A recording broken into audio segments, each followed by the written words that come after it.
बिस्मिल्लाहिर्रहमानिर्रहीम। अस्सलाम वालेकुम। मज़ेदार सी चिकन कचौरी बनाने के लिए एक पैन में घी हमारा अच्छे से गर्म हो गया है और अब हम इसमें डालेंगे बारीक चॉप किया हुआ लहसुन। इसे अच्छे से मिक्स करेंगे और सुनहरा ब्राउन होने तक भून लेंगे। तो यहाँ पर लहसुन हमारा अच्छे से पक चुका है और अब हम इसमें डालेंगे बारीक कटी हुई प्याज। इसे भी हम अच्छे से मिक्स कर लेंगे और इसे तकरीबन 3 से 4 मिनट तक पकाएंगे। तो यहाँ पर प्याज को पकते हुए 3 से 4 मिनट हो चुके हैं और अब हम इसमें डालेंगे बारीक कटी हुई बंद गोभी और साथ ही इसमें जाएगी बारीक कटी हुई शिमला मिर्च। बंद गोभी और शिमला मिर्च को आपने पहले अच्छे से धो लेना है और अब हम इसे अच्छे से मिक्स कर लेंगे और इसे तकरीबन 5 से 7 मिनट तक पकाएंगे। तो यहाँ पर मसाले को पकते हुए तकरीबन 7 मिनट हो चुके हैं और अब हम इसमें डालेंगे बॉयल चिकन। चिकन के हमने छोटे छोटे रेशे कर लिए थे और चिकन लिया था हमने तकरीबन 250 ग्राम। और अब हम इसे अच्छे से मिक्स कर लेंगे और अब हम इसमें डालेंगे तकरीबन आधा चम्मच नमक और आधा चम्मच इसमें जाएगा चाइनीज़ नमक यानी कि अजीनोमोटो।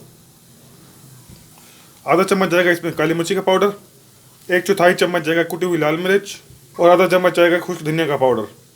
और अब हम इसे अच्छे से मिक्स कर लेंगे और इसे मज़ीद 3 से 4 मिनट तक पकाएंगे। तो यहाँ पर मसाला हमारा अच्छे से तैयार हो गया है और अब हम फ्लेम को कर देंगे बंद और इसे अच्छे से ठंडा होने देंगे। तो यहाँ पर सबसे पहले हम एक बर्तन में डालेंगे 2 कप मैदा, नमक डालेंगे हस्बे ज़रूरत और साथ ही इसमें जाएगा घी और अब हम इसे अच्छे से मिक्स कर लेंगे और अब हम इसमें डालेंगे पानी और इसे अच्छे से गूंद लेंगे। पानी इसमें थोड़ा और डालेंगे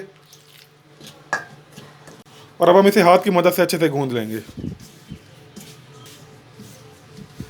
तो यहाँ पर डो हमारी अच्छे से तैयार हो गई है और आपने डो को ना ही बहुत ज़्यादा सख्त गूंदना है और ना ही बहुत ज़्यादा नरम। और अब हम इसके ऊपर एक प्लेट रख देंगे और इसे 15 से 20 मिनट तक ऐसे ही छोड़ देंगे। तो यहाँ पर डो को रखे हुए 20 मिनट से ज़्यादा वक्त हो चुका है और अब हम इसके पेड़े बना लेंगे। इस तरीके से हम इनके पेड़े बना लेंगे और इन्हें गोल कर लेंगे और इन्हें एक साइड पर रख देंगे। तो यहाँ पर हमने एक चॉपिंग बोर्ड के ऊपर थोड़ी सी डस्टिंग की है और इसके ऊपर हम एक पेड़ा रख लेंगे। इसे हल्का सा दबाएंगे और अब हम इसे बेलन की मदद से अच्छे से बेल लेंगे। अब हम इसकी दूसरी साइड को भी अच्छे से बेल लेंगे। इस तरीके से हम इनकी रोटियां बना लेंगे। तो यहाँ पर हमने सारी रोटियों को अच्छे से बेल के रख लिया है और अब हम इसे एक साइड पर रख देंगे। तो सबसे पहले हम एक चॉपिंग बोर्ड के ऊपर हल्की सी डस्टिंग कर लेंगे और इसके ऊपर एक रोटी रख लेंगे और अब हम ब्रश की मदद से रोटी के ऊपर घी लगा लेंगे। इस तरीके से हम इसके ऊपर घी लगा लेंगे और अब हम इसके ऊपर हल्की सी डस्टिंग कर लेंगे।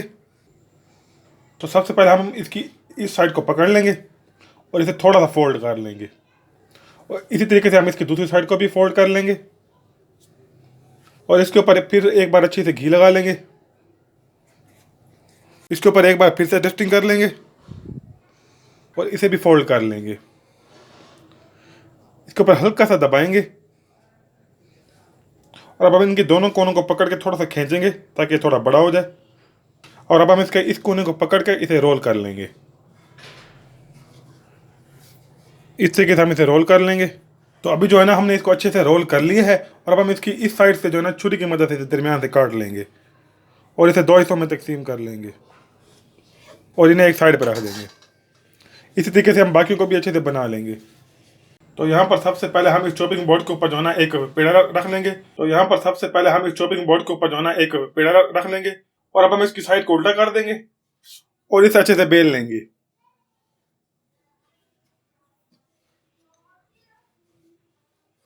आपने जो है ना इसे बहुत ज्यादा नहीं बेलना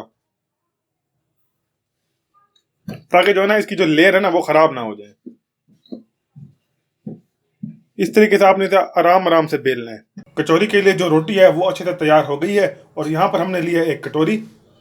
इसके अंदर हम रोटी को रख लेंगे बिल्कुल ध्यान से और अब हम इसके अंदर जो है ना मसाला भर लेंगे और अब हम इसका एक कोना पकड़ेंगे और इसे दूसरे कोने से अच्छे से मिला लेंगे। इसी तरीके से हम इसे फोल्ड कर लेंगे इस तरीके से और अब हम इसे पकड़ के इस तरीके हल्का सा दबाएंगे और इसे गोल घुमा लेंगे ताकि जो मसाला है ना वो हमारा बाहर ना निकल जाए। कचौरी हमारी अच्छे से तैयार हो गई है। इसी तरीके से हम बाकी कचौरियों को भी अच्छे से तैयार कर लेंगे। तो यहाँ पर कढ़ाई में जो है ना घी गर्म हो गया है। तो आपने जो है ना घी को बहुत ज़्यादा गर्म नहीं करना, वरना होगा कुछ यूँ कि कचौरियाँ जो है ना ऊपर से तो पक जाएंगी लेकिन जो है ना वो अंदर से नहीं पकेंगी। और अब हम कचौरी को कढ़ाई में डाल देंगे और इन्हें पकने देंगे। फ्लेम को जो है ना हम बहुत ज़्यादा तेज़ नहीं करेंगे।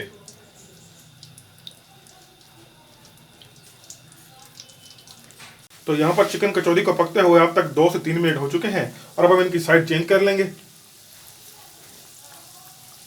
और आप देख सकते हैं कि कचौरी के ऊपर कितना ही ज़बरदस्त कलर आ रहा है।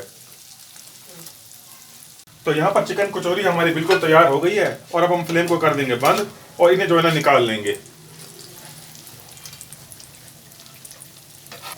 और आप देखें कि माशाल्लाह इसके ऊपर कितना ही ज़बरदस्त सा कलर आया है। मज़ेदार सी चिकन कचौरी हमारी बिल्कुल तैयार हो गई है और अब मैं आपको तोड़ के दिखाता हूँ कि ये कितनी ज़्यादा क्रिस्पी बनी है। आप सुन सकते हैं कि इसकी आवाज़ ये कितनी ज़्यादा क्रिस्पी है। अगर आपको हमारी ये रेसिपी पसंद आई हो तो हमारी वीडियो को लाइक करें और अगर आप चैनल पर नए हैं तो सब्सक्राइब करें। मिलते हैं एक और नई वीडियो में। अल्लाह हाफिज़।